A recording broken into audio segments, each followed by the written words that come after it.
नमस्कार। बहुत स्वागत है आप सभी दर्शकों का धनु राशि के लिए अप्रैल 2025 के राशिफल संबंधी इस वीडियो में। 2025 का प्रथम स्वर्णकाल, 5 ग्रहों का महाविस्फोट। जी हाँ, अप्रैल 2025 को मैंने 2025 के प्रथम स्वर्णकाल की संज्ञा दी है, क्योंकि अप्रैल माह में ग्रहों का गोचर इतना अद्भुत और विलक्षण है जो आज से पहले कभी नहीं देखा गया। मीन राशि में 5 ग्रहों का महाविस्फोट देखने को मिल रहा है। और दूसरी महत्वपूर्ण बात यह है कि अप्रैल 2025 में आप चंद्र ग्रहण और सूर्य ग्रहण दोनों से मुक्त हो चुके हैं और अब जीवन में एक बड़े और क्रांतिकारी परिवर्तन के लिए पूरी तरह से तैयार हैं। तो बात करेंगे इस वीडियो में धनु राशि के जातकों के स्वास्थ्य, कैरियर, धन वैभव, प्रेम प्यार, विवाह, नौकरी, व्यापार, मैरिज लाइफ, विदेश, धर्म, अध्यात्म, स्पिरिचुअलिटी और भूमि भवन प्रॉपर्टी की दृष्टि से कौन कौन से बड़े लाभ मिलने जा रहे हैं। ये विश्लेषण आपकी चंद्र राशि के आधार पर किया जा रहा है। तो ये है धनु राशि के जातकों की अप्रैल 2025 की गोचर कुंडली। आपके लग्न के स्वामी हैं देवगुरु बृहस्पति, जो कि कुंडली के 6ठे भाव में गोचर कर रहे हैं। मंगल 8वें भाव में है, केतु 10म भाव में है और सबसे महत्वपूर्ण गोचर है सूर्य, बुध, शुक्र, राहु, शनि का आपकी कुंडली के 4थे भाव में।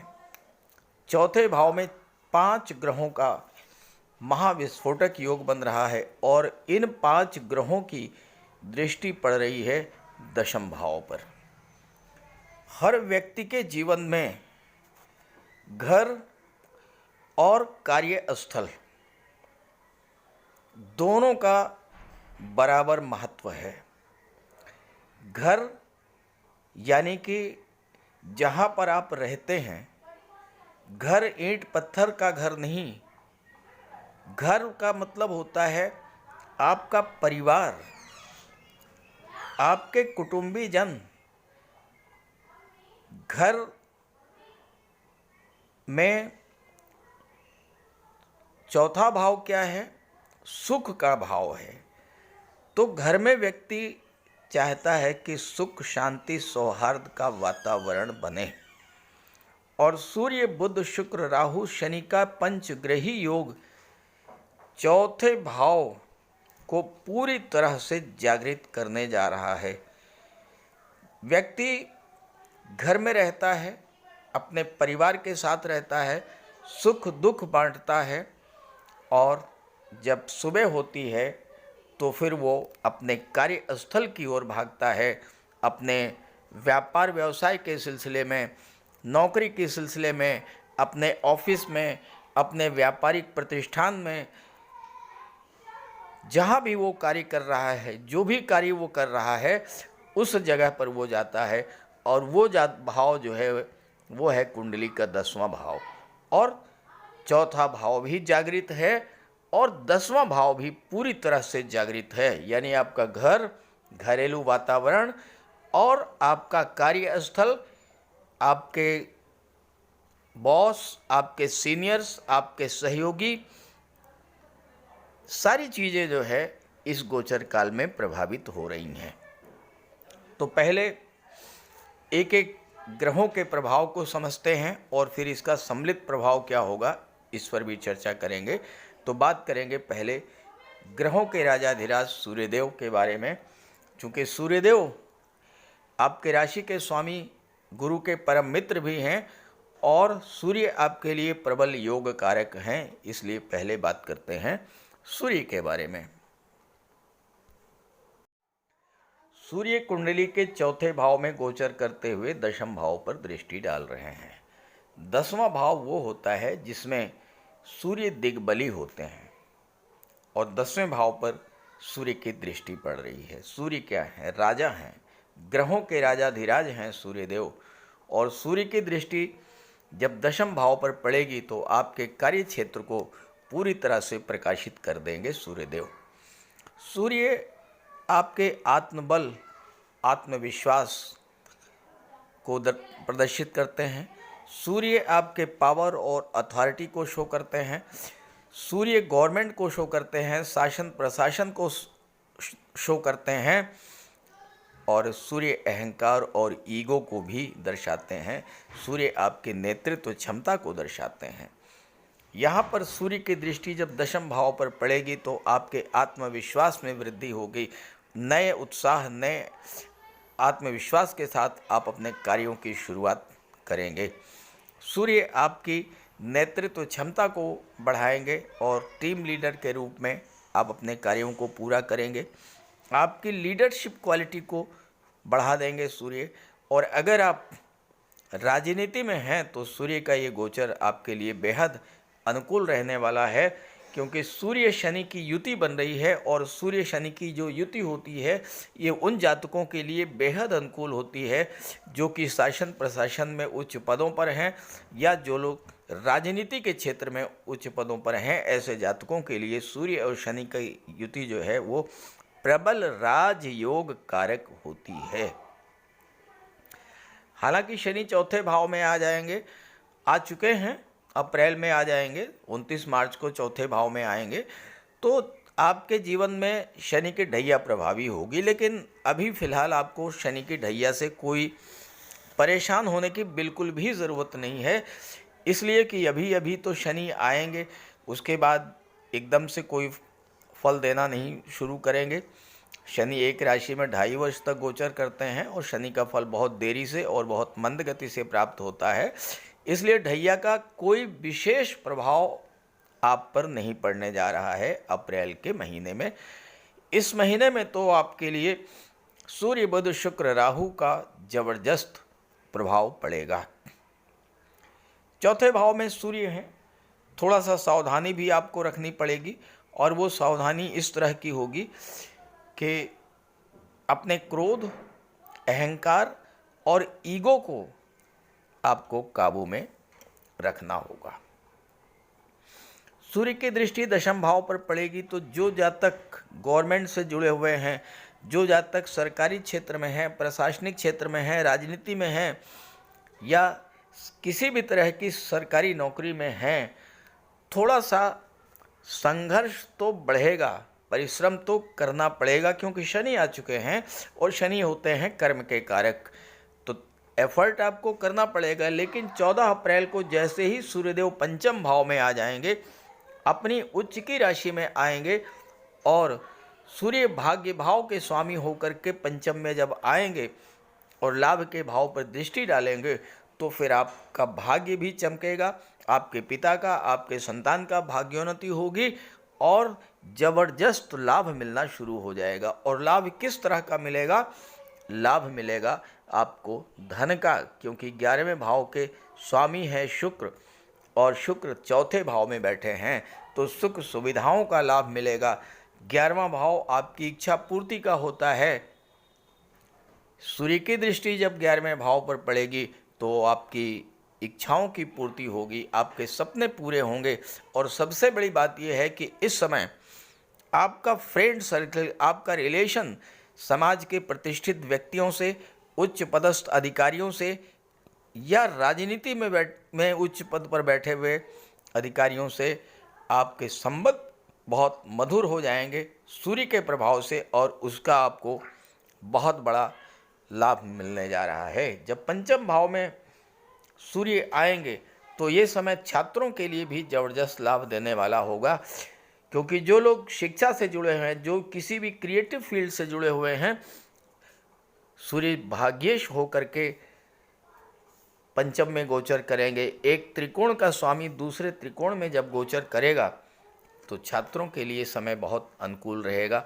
संतान प्राप्ति का भी बेहतर योग बनेगा, और साथ ही साथ शिक्षा या किसी क्रिएटिव फील्ड से जुड़े हुए जातकों के लिए ये समय जबरदस्त लाभ देने वाला होगा। सूर्य तो 14 अप्रैल को राशि परिवर्तन करके चले जाएंगे पंचम भाव में। शनि का फिलहाल कोई विशेष प्रभाव अभी आप पर नहीं रहेगा। बुध शुक्र और राहु का त्रिग्रही योग बनेगा, और बुध शुक्र राहु आपके लिए बेहद लाभ की स्थितियां उत्पन्न करेंगे। एक एक करके बात करते हैं। पहले बुध की बात कर लें। बुध 7वें भाव के और 10वें भाव के स्वामी होकर के चौथे भाव में गोचर कर रहे हैं। तो 7वें भाव और चौथे भाव 10वें भाव की चीज़ों का सुख आपको प्राप्त होगा। क्योंकि चौथा भाव सुखों का भाव होता है, तो व्यापार व्यवसाय का सुख मिलेगा, नौकरी का सुख मिलेगा, रोजगार का सुख मिलेगा, दाम्पत्य जीवन का सुख मिलेगा और विवाह का सुख मिलेगा। ये बुध के प्रभाव से होगा। अब बुध क्या होते हैं? बुध होते हैं बुद्धि के कारक। बुध आपकी कम्युनिकेशन पावर के कारक होते हैं, संचार माध्यमों के कारक होते हैं और राहु के साथ गोचर कर रहे हैं।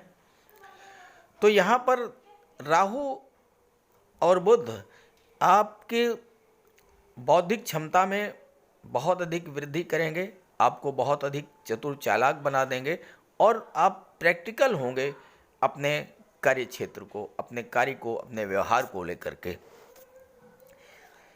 चौथा भाव जो होता है ये भूमि भवन प्रॉपर्टी का भी होता है और राहु जिस भाव में गोचर करते हैं उस भाव की चीज़ों के प्रति आपका लगाव बहुत अधिक बढ़ा देते हैं। और शनि भी हैं, शनि जो है निर्माण के कारक होते हैं। तो अप्रैल का महीना एक ऐसा महीना है जिसमें कि आपके भूमि भवन प्रॉपर्टी संबंधी सपने भी पूरे हो सकते हैं। क्योंकि शुक्र 11वें भाव के स्वामी होकर सुख के भाव में बैठे हैं, तो आपकी इच्छा पूर्ति का भी एक बेहतर और अनुकूल समय है। शुक्र आपकी कुंडली में छठे भाव के भी स्वामी हैं और छठे भाव का स्वामी जब चौथे भाव में गोचर करता है तो छठे भाव की चीज़ों से सुख की प्राप्ति होती है। अब छठे भाव की चीज़ें क्या हैं? छठा भाव तो जो है संघर्ष है, कंपटीशंस है। तो यहाँ पर आपके जीवन में चल रहे संघर्षों को कम करेंगे। छठा भाव लोन का होता है, कर्ज का होता है और कर्ज से आपको लाभ दिलाएंगे शुक्र। यानी इस समय अगर आप चौथे भाव की चीज़ों के लिए कर्ज लेते हैं, लोन लेते हैं, तो बड़ी आसानी से आपको लोन मिल जाएगा।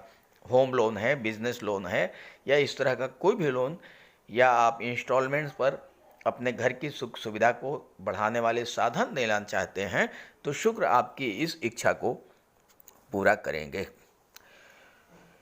बुध, शुक्र, राहु, 3 ग्रह बहुत मजबूती से चौथे भाव में बैठे हुए हैं। जो लोग पत्रकारिता के क्षेत्र में हैं, लेखन से जुड़े हुए हैं, शिक्षा के क्षेत्र से जुड़े हुए हैं, मनी मैनेजमेंट के क्षेत्र से जुड़े हुए हैं, ऐसे जातकों को भी बड़ा लाभ मिलने जा रहा है।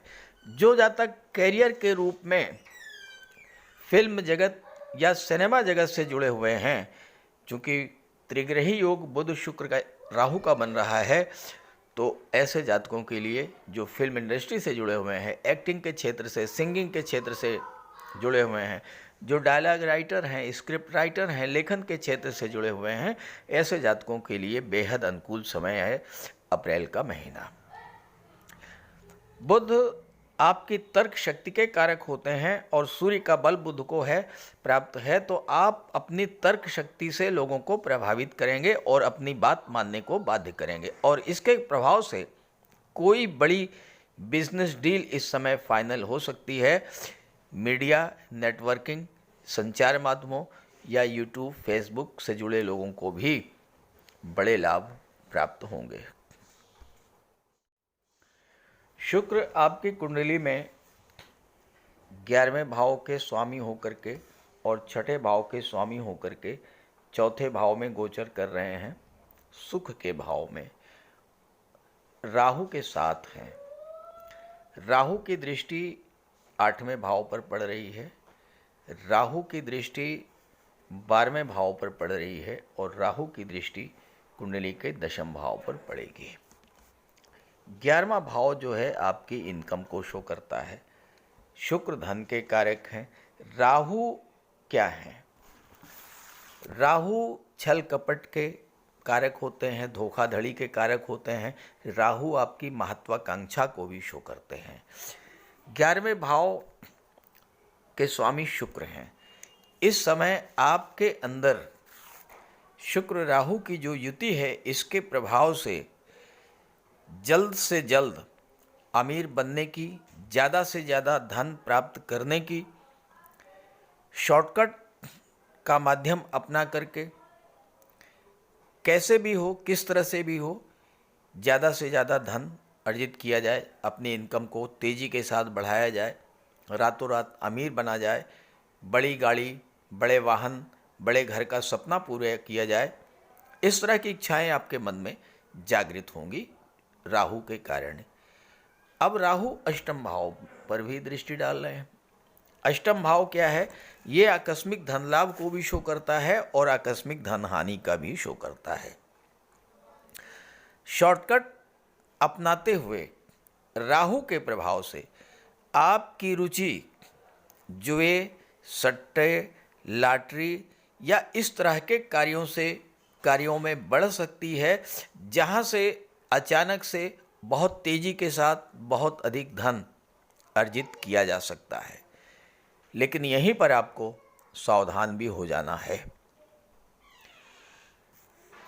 आठवां भाव धन हानि को भी शो करता है और ऐसा ना हो कि जल्द से जल्द अमीर होने के चक्कर में, ज़्यादा से ज़्यादा धन कमाने के चक्कर में आप लॉटरी में, जुए में, सट्टे में पैसा लगा दें और सारा पैसा आपका डूब जाए। इस बात को लेकर के आपको सावधान भी रहना पड़ेगा। बुध राहु के प्रभाव से आपके मन में नए नए इनोवेटिव आइडियाज़ आएंगे और उन आइडियाज़ को आप अपने कार्य क्षेत्र में इम्प्लीमेंट करेंगे और उससे आपको बड़ा लाभ होगा। राहु अनऑर्थोडॉक्सी के कारक होते हैं। किसी भी कार्य को इस समय आप बिल्कुल अलग तरीके से, बिल्कुल नए तरीके से करने का प्रयास करेंगे और जो आपके मन में नए नए आइडियाज़ आएंगे उसको आप इम्प्लीमेंट करेंगे। राहु के प्रभाव से आपकी रिस्क लेने की क्षमता भी बढ़ेगी, लेकिन जल्दबाजी में कोई निर्णय आपको नहीं लेना है। अब इस महाविस्फोट का ओवरऑल इफेक्ट क्या होगा? पहली बात तो ये है कि भूमि, भवन, प्रॉपर्टी को लेकर के आपकी कोई पुरानी इच्छा इस समय पूरी हो सकती है। दूसरी बात, केतु के कारण आपके कार्य क्षेत्र में जो विघ्न, बाधाएं, रुकावटें बनी हुई थी, केतु चूंकि डिटैचमेंट के कारक, अलगाव के कारक होते हैं, तो आपके मन में अपने कार्य को लेकर के एक उदासीनता की स्थिति बनी हुई थी, क्योंकि राहु की दृष्टि पड़ रही थी और राहु के कारण लगातार आपके काम बिगड़ते चले जा रहे थे। तो अब चूंकि राहु केतु दोनों राशि परिवर्तन करके दशम भाव से केतु हटेंगे और चौथे भाव से राहु हटेंगे, तो आपके कार्यस्थल में, कार्य क्षेत्र में जबरदस्त परिवर्तन की स्थिति देखने को मिलेगी। एक लाभ तो आपको ये मिल गया। दूसरी बात ये है कि वाद विवाद, लेखन, ऑफिस मीटिंग या पब्लिक मीटिंग में आप अपनी वाणी और अपने तर्कों से लोगों को मोहित कर पाएंगे और ये आपके कैरियर के लिए बहुत ही बेहतर होगा, क्योंकि बुध और सूर्य आपको बेहतर संचार कौशल और तर्क शक्ति प्रदान करेंगे। सूर्य बुध आपको बहुत ज़्यादा प्रभावशाली बना देंगे और आपके मान सम्मान में वृद्धि करेंगे। जो लोग मार्केटिंग के क्षेत्र, इंश्योरेंस के क्षेत्र, शेयर मार्केट से जुड़े हुए हैं, वकालत के क्षेत्र से, व्यापार के क्षेत्र से, मैनेजमेंट या शासन प्रशासन या कला के क्षेत्रों से जुड़े हुए हैं, वो भी बड़ी सफलता अर्जित करेंगे। तो इस गोचर का लाभ उठाइए और ये वीडियो, ये जानकारी अपने साथियों, मित्रों को भी ज़रूर शेयर कीजिएगा। नमस्कार।